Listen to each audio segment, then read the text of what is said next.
গান্নাবারাম two Hyderabad নতুন রোডে accident হয়ে গেল। একটি 4 চাকা একটি অটোকে গিয়ে মেরে দেয়। আমরা রাজমন্ডি ঢোকার কিছুটা আগে থেকে ডান দিকে রাইট কাট মেরে নিলাম। তবে রাজমন্ডি হয়ে বিজয়বাড়া যাওয়া যায়, সময় বেশি লাগে। এই হচ্ছে রাজমন্ডি বাইপাসের নদী ব্রিজ, বাম দিকে রয়েছে Rajahmundry rail bridge.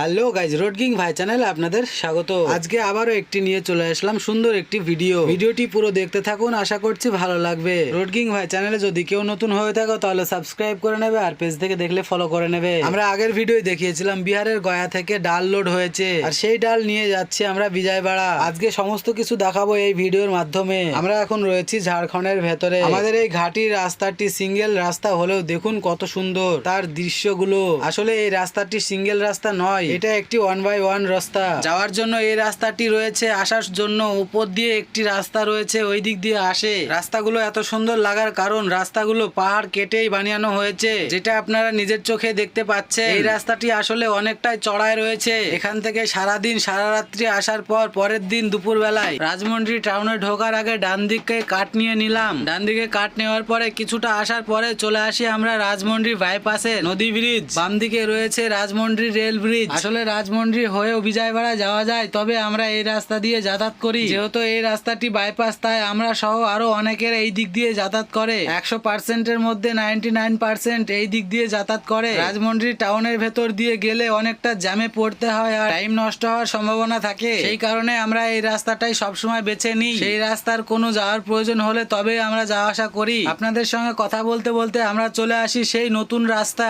গান্নাবারাম two Hyderabad. এই রাস্তাটির কথা আমি অনেকবার বলেছি, আবারও একবার বললাম, তার কারণ দেখুন নতুন রাস্তা, ঠিক মতো গাড়ি চলাচল শুরু হয়নি আর অ্যাক্সিডেন্ট হয়ে গেছে। এই যে দেখতে পাচ্ছেন এই 4 চাকা গাড়িটি একটি অটো রিক্সাকে এসে মেরে দেয়, আর এই হচ্ছে সেই অটো রিক্সা। তবে লোকজনের কোনো রকম কোনো ক্ষতি হয়নি এবং অটো চালক বা প্রাইভেট কার চালক কারো কোনো রকম ক্ষতি হয়নি। আমরা বিজয়বাড়া অধিক সময় এটা দিয়ে যাই, কেননা এই রাস্তাটা পুরোপুরি ফাঁকাই থাকে। বাইরেকার গাড়ি কোনো রকম চলাফেরা করে না, আমাদের মতো লোকাল গাড়ি কয়েকটি চলাফেরা করে। ইতিমধ্যে আমরা পৌঁছে গেলাম সেই বিজয়বাড়া দাল মার্কেট। আসা মাত্রে আমরা গাড়ি খুলে দিলাম। আমাদের গাড়িতে মাল রয়েছে 7 পয়েন্টের, আর এটা হচ্ছে আমাদের ফার্স্ট পয়েন্ট। এখানে আমরা 5 টন খালি করে সামনের দিকে এগিয়ে আরেকটি গাড়িতে মানে অটো রিক্সায় 2 টন মাল দিয়ে দিলাম। এভাবেই সব মাল খালি করে দিয়ে আমরা এসে দাঁড়িয়ে রয়েছি রাস্তার ধারে। আমরা এখানে দাঁড়িয়ে থাকার কারণ এখান থেকে আমাদের লোড হওয়ার সম্ভাবনা রয়েছে। আজকে সারাদিন এখানে থেকে দেখে নেব, যদি মাল হয়ে যায় তাহলে লোড করে নেব, আর না হলে হনুমান জাংশন রওনা দিয়ে দেবো মালিকের আড্ডায়। বন্ধুরা, আজকের ভিডিওটি এখানে শেষ করছি, দেখা হচ্ছে পরের ভিডিও। ততক্ষণ ভালো থাকবেন, সুস্থ থাকবেন, ধন্যবাদ।